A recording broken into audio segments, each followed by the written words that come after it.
नमस्कार दोस्तों, आप सभी का स्वागत है। इस वीडियो में हम बात करने वाले हैं नेपाल में जेनजी क्रांति क्यों हुई है और सत्ता परिवर्तन के बाद अंतरिम पीएम बनने के लिए प्रमुख दावेदार कौन से लोग हैं उसके बारे में जानेंगे। नेपाल के भौगोलिक स्थिति के बारे में जानेंगे, मैप और झंडे के बारे में जानेंगे, साथ में उन प्रमुख कारणों के बारे में जानेंगे जिनकी वजह से ये जेनजी क्रांति हुई है। आइए वीडियो को शुरू करते हैं और जानते हैं नेपाल में जेनजी क्रांति क्यों हुई है और इस क्रांति के बाद नेपाल के अंतरिम पीएम पद के लिए प्रमुख दावेदार कौन कौन से हैं। सरल और आसान भाषा में आपको बताने का प्रयास करूंगा कि जेनजी प्रोटेस्ट क्या है और किस वजह से नेपाल के प्रधानमंत्री केपी ओली शर्मा को जो है इस्तीफा देना पड़ा। आप इन तस्वीरों को देखिए, ये तस्वीरें जो हैं नेपाल की हैं जहां पर प्रोटेस्ट के दौरान हिंसा की गई और किसको इस्तीफा देना पड़ा? नेपाल के प्रधानमंत्री केपी शर्मा ओली को इस्तीफा देना पड़ा, क्योंकि यहां पर क्या शुरू हो गया था? अस्थिरता का दौर शुरू हो गया था। पिछला एक हफ्ता नेपाल के इतिहास का सबसे अस्थिर दौर से गुजर रहा है।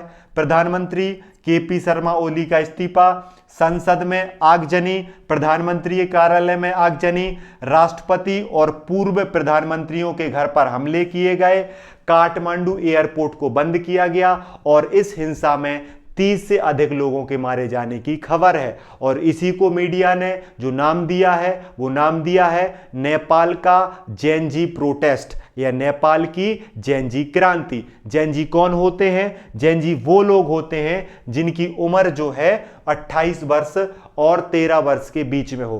13 वर्ष से बड़े और 28 वर्ष से छोटे जिन बच्चों ने जन्म लिया है या जिन लोगों का बर्थ ईयर है या जिनकी ये उम्र है उन्हें जेनजीज कहा जाता है। इन्हीं ने प्रोटेस्ट किया है। अभी हम पहले क्या जान लेते हैं, नेपाल के बारे में जान लेते हैं, जिससे आपको आइडिया हो जाए कि हम इस प्रोटेस्ट की चर्चा इतने महत्वपूर्ण रूप से क्यों कर रहे हैं। अगर आपसे कोई पूछे नेपाल कहां पर है तो नेपाल दक्षिण एशिया में है। ये कहां पर स्थित है? भारत और चीन के बीच स्थित है। नेपाल की राजधानी काठमांडू। नेपाल की जनसंख्या लगभग 3 करोड़ है, जिसमें हिंदू बहुमत में है, बौद्ध, मुस्लिम और अन्य धर्म के लोग भी रहते हैं। नेपाली भाषा प्रमुख भाषा है नेपाल की। इसके अलावा मैथिली, भोजपुरी और थारू भाषा बोली जाती है। नेपाल में संघीय लोकतंत्र या संविधान लागू कब किया गया था? 2008 में किया गया था। नेपाल की अर्थव्यवस्था कृषि, पर्यटन और हाइड्रो पावर मतलब बिजली से जुड़ी हुई है और रिमिटेंस विदेश से कमा के लोग देश में भेजते हैं, उस पर आधारित है नेपाल की अर्थव्यवस्था। भारत और चीन के बीच बफर जोन का काम करता है, इस वजह से नेपाल हमारे लिए इंपॉर्टेंट है। और सार्क का मुख्यालय नेपाल की राजधानी काठमांडू में है। ये आप देख रहे हैं नेपाल का झंडा। याद रखना, नेपाल भारत के लिए महत्वपूर्ण है क्योंकि भारत और चीन के बीच बफर स्टेट के रूप में नेपाल है। भारत के साथ रोटी बेटी का संबंध है नेपाल के साथ, और नेपाल और भारत के बीच फ्री बॉर्डर है, लेकिन कुछ जगह पे डिस्प्यूट भी है। अगर आप इसको मैप में देखें तो आपको यहाँ पे दिखेगा, ये आपको नेपाल दिख रहा है जिसकी राजधानी क्या है? जिसकी राजधानी काठमांडू है। उसके उत्तर में क्या है? उसके उत्तर में चाइना है और उसके दक्षिण में भारत है। आप सभी को पता है कि हिमालय की सबसे ऊंची चोटी माउंट एवरेस्ट नेपाल में ही स्थित है। नेपाल में माउंट एवरेस्ट को सागर माथा कहा जाता है। माउंट एवरेस्ट की ऊंचाई कितनी है वो आप कमेंट में जो है करके बताएंगे। अब हम बात कर लेते हैं उस प्रोटेस्ट की जिस प्रोटेस्ट की वजह से नेपाल चर्चा में है। नेपाल में जो आंदोलन किया गया है वो जेनजी मतलब जनरेशन जेड के युवाओं के द्वारा किया गया है, जिनकी उम्र 18 साल से कम है। इनके हाथों में मोबाइल है, ये सोशल मीडिया चलाते हैं। टिकटॉक, इंस्टाग्राम, फेसबुक जो है इनके हथियार बने। लेकिन जो देखिए, इनिशियल रूप से कुछ लोगों ने यह समझा कि नेपाल में जो सोशल मीडिया बैन लगाया गया वो इस आंदोलन का प्रमुख कारण है। लेकिन जेनजी प्रोटेस्ट जैसे जैसे आगे बढ़ा और जैसे जैसे हिंसक हुआ और जैसे जैसे उसके बारे में खबरें आई, सारी चीजें बताई गई, फिर जाके क्लियर हुआ कि जेनजी ने जनरेशन भ्रष्टाचार के खिलाफ किया है, वंशवाद के खिलाफ किया है और बेरोजगारी के मुद्दे के खिलाफ किया है।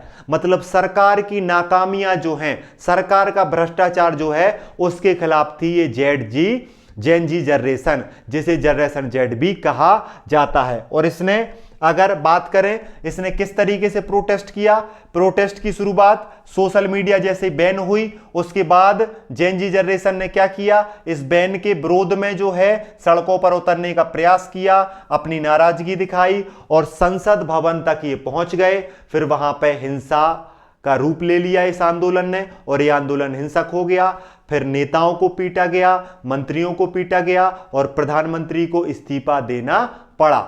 और इसमें जो इससे पहले जो चल रहा था नेपाल में, पिछले कुछ महीनों से एक आंदोलन पहले भी चल रहा था जिसे नेपोकिट आंदोलन कहा जा रहा है या नेपाल का डिजिटल विद्रोह कहा जा रहा है। आंदोलन को हवा दी गई, सोशल मीडिया में वायरल हैशटैग चलाए गए, नेपोकिट्स, हैशटैग नेपोकिट्स, हैपो, hashtag nepo babies, hashtag politicians nepo baby Nepal. मतलब कि ये जो आंदोलन करने वाले लोग हैं इनकी सबसे बड़ी शिकायत है कि नेपाल के जो नेता हैं उनके बच्चे अच्छी सुविधा प्राप्त कर रहे हैं, उन्हें ही इन्होंने नेपो बेबीज कहा, पॉलिटिकल नेपो बेबीज कहा नेपाल का, और ये दिखाने की कोशिश करी कि नेता भ्रष्टाचार कर रहे हैं, नेपाल को लूट रहे हैं और जो है वो एंजॉय कर रहे हैं। जबकि नेपाल का मुख्य युवा, मुख्य जेन जी जनरेशन के लोग बेरोजगारी की समस्या का सामना कर रहे हैं, भ्रष्टाचार का समस्या कर रहे हैं और अन्य समस्याएं भी उनके सामने हैं। तो ये आंदोलन बहुत समय से चल रहा था लेकिन ये खबरों में नहीं आ पा रहा था। जैसे ही आंदोलन हिंसक हुआ और दुनिया की इस पर नजर पड़ी और फिर पता चला कि डिजिटल लेवल पर नेपाल के युवा बहुत लंबे समय से सरकार के भ्रष्टाचार और नेताओं के बच्चों के जो है वंशवाद को दिखाने का प्रयास कर रहे हैं। ठीक है, और फिर क्या हुआ, युवाओं ने पूरी कोशिश करी कि जो राजनेताओं के बच्चे हैं उनकी आलीशान जीवन शैली दुनिया को पता चले, विदेश में महंगी पढ़ाई, महंगी कारें, डिजाइनर कपड़े जो नेताओं के बच्चे पहन रहे हैं, इनको लगातार सोशल मीडिया पर जो है दिखाने का प्रयास किया गया, हैशटैग नेपोकिट्स के माध्यम से, hashtag nepo baby digital protest के माध्यम से। लेकिन बाद में जैसे ही सोशल मीडिया बैन हुआ फिर क्या हुआ, डिजिटल गुस्सा जो है वो सड़कों पर हिंसक रूप में बदल गया और ये आंदोलन बना जिसे कहा गया नेपाल का जेन जी प्रोटेस्ट। लेकिन ये हमारे लिए क्यों महत्वपूर्ण है, नेपाल की जो पारंपरिक पार्टियां हैं उनके नेता सत्ता में नियंत्रण के आदी हो गए हैं, इस वजह से उनका जो है मुख्य जनता के साथ जो है संपर्क नहीं है और एक पावर वैक्यूम हो गया है। अब नेपाल युवाओं के हाथ में है कि आंदोलनकारियों के हाथ में है कि आर्मी के हाथ में है, ये कुछ पता नहीं चल रहा है। लेकिन इसका दुनिया पे क्या प्रभाव पड़ सकता है वो आप जानिए। इसका प्रभाव भारत पे पड़ सकता है क्योंकि भारत के पास बहुत ही बॉर्डर है, भारत और नेपाल की ओपन बॉर्डर है और ऐसा सुनने में आ रहा है कि इस आंदोलन के दौरान जो कैदी नेपाल के जेल से छूट गए हैं वो भारत में घुसने का प्रयास कर रहे हैं और बहुत सारे लोगों को भारत ने भी गिरफ्तार किया है क्योंकि भारत में पलायन की समस्या हो सकती है। भारत में जो है नकारात्मक प्रकार के, नेगेटिव प्रकार के लोग जो हैं जो भारत में एंट्री कर सकते हैं, जो भारत की सुरक्षा और संपूर्णता के लिए खतरा पैदा कर सकते हैं इस आंदोलन की वजह से। चीन के देखें तो चीन में कम्युनिस्ट पार्टी के साथ बीजिंग के गहरे संबंध है। राजनीतिक अस्थिरता से चीन की क्षेत्रीय रणनीति प्रभावित हो सकती है और वह स्थिरता और निवेश सुरक्षा के लिए सक्रिय हो सकता है। भारत अगर एक्टिव नहीं हुआ तो चीन एक्टिव हो जाएगा नेपाल में। चीन लगातार एक्टिव भी है नेपाल में, इस वजह से भी भारत को थोड़ी सा एक्टिव रहने की जरूरत है। इसके अलावा अमेरिका का एंगल आ रहा है। बहुत सारी मीडिया रिपोर्ट्स में बताया जा रहा है कि ये जो जेन जी प्रोटेस्ट है इसको महत्वपूर्ण आकार देने में, इसको आगे बढ़ाने में अमेरिका का ही हाथ है क्योंकि अमेरिका के सोशल मीडिया प्लेटफॉर्म को ही नेपाल में बैन किया गया था और हो सकता है कि इसी वजह से अमेरिका ने इस वाले आंदोलन को भड़काने का प्रयास किया हो, इस आंदोलन को नेपाल में खड़ा करने का प्रयास किया हो। इस बारे में आप क्या सोचते हैं कमेंट करके जरूर बताएं।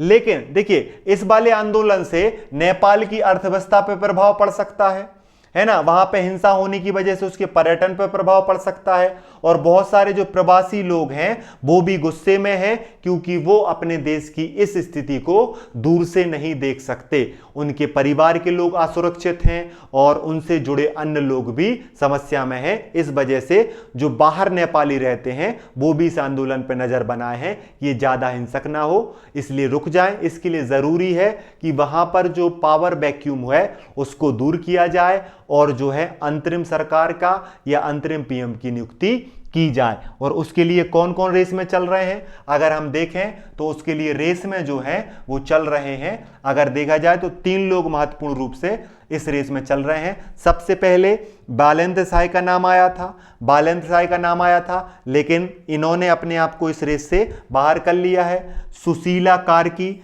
ये पूर्व सुप्रीम कोर्ट की न्यायाधीश हैं, इनका नाम भी चला था, लेकिन अभी सबसे आगे हैं कुलमान घी सिंह जो हैं वो बहुत प्रसिद्ध नेता या प्रसिद्ध व्यक्ति माने जाते हैं नेपाल के। और ऐसा खबरों के अनुसार ऐसा लग रहा है कि कुलमान घी सिंह जो हैं ये प्रधानमंत्री बन सकते हैं, अंतरिम प्रधानमंत्री बन सकते हैं नेपाल के।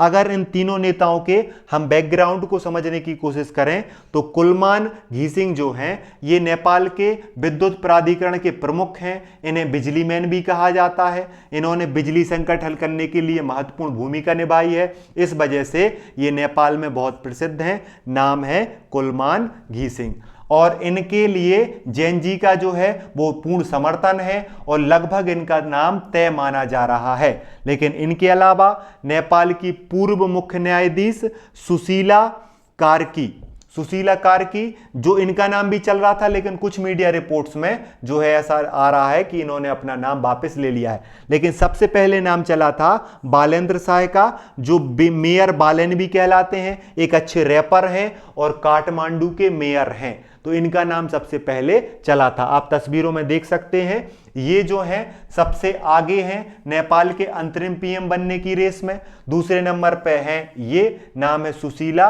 कार्की। सबसे पहले इनके नाम की चर्चा थी, लेकिन इन्होंने खुद ही बोल दिया है कि ये नेपाल के अंतरिम पीएम नहीं बनेंगे अभी। लेकिन आने वाला समय ही बताएगा कि नेपाल के अंतरिम पीएम कौन बनते हैं और नेपाल में फिर जो है स्थिरता आती है। क्यों स्थिरता आना जरूरी है? देखिए, स्थिरता आना इसलिए जरूरी है कि नेपाल की जेएनजी क्रांति राजनीति में मोड़ तो लेके आई है। ये सरकार का अंत नहीं बल्कि एक पीढ़ी का उदय है जिसने तकनीक और सोशल मीडिया के माध्यम से सत्ता के खिलाफ हथियार बना लिया। लेकिन सवाल अब यही है, क्या यह आंदोलन नेपाल को लोकतांत्रिक सुधार और पारदर्शिता की नींव बनेगा या अराजक रहेगा या बाहरी दखल को जन्म देगा? और इसका भारत पे क्या असर पड़ेगा और नेपाल पे क्या असर पड़ेगा, ये क्वेश्चन अभी भी है। क्योंकि जो हिंसा की गई है उसको कैसे रोका जाए, जो अस्थिरता पैदा है उसको कैसे स्थिर किया जाए, ये अभी भी नेपाल के सामने सवाल है। नेपाल का नेतृत्व आगे जो भी करेगा उसके लिए ये सवाल सबसे पहले हल करने होंगे, तभी दक्षिण एशिया में शांति आ पाएगी और भारत की बॉर्डर जो है वो सुरक्षित हो पाएगी और नेपाल के जो लोग हैं उनका जीवन बेहतर हो पाएगा। और नेपाल के जो युवा हैं, जो उनकी जो उम्मीदें हैं वो भी इसी बात पर टिकी हैं कि अब जो उनका नेतृत्व है, अगला नेतृत्व जो है अगर वो सही नहीं हुआ, अगर उस पर विदेशी प्रभाव रहा, अगर वो विदेश की इशारों पर चला, तो फिर से नेपाल वहीं रहेगा जहां से जेएनजी क्रांति की शुरुआत हुई थी। वही भ्रष्टाचार, वही नेता और वही स्थिति। आप इस बारे में क्या सोचते हैं? कमेंट करके जरूर बताएं। वीडियो को खत्म करने से पहले हम जान लेते हैं कि प्रमुख जनरेशंस कौन सी होती हैं। जैसे इसमें जेएनजी का बार बार जिक्र आ रहा है, उसके अलावा अगर हम बात करें तो जनरेशंस में देखिए, एक जनरेशन होती है जिसे सबसे पहले साइलेंट जनरेशन कहा जाता है। क्या कहा जाता है? Silent generation. मतलब पीढ़ियों को देखा जाए कि उनका जन्म वर्ष बताया जाता है कई बार। तो अगर हम बात करें साइलेंट जनरेशन 1928 से 1945 के बीच जिनका जन्म हुआ है उन्हें साइलेंट जनरेशन कहा जाता है। ये अनुशासन प्रिय होते हैं। युद्ध और स्वतंत्रता संग्राम के बाद की पीढ़ी को साइलेंट पीढ़ी कहा जाता है। बेबी बूमर कब हुए? 1946 से 1964 के बीच जिनका जन्म हुआ उन्हें बेबी बूमर्स कहा जाता है।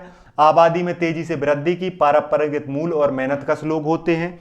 जनरेशन एक्स के लोगों का जन्म 1965 से 1980 के बीच हुआ है।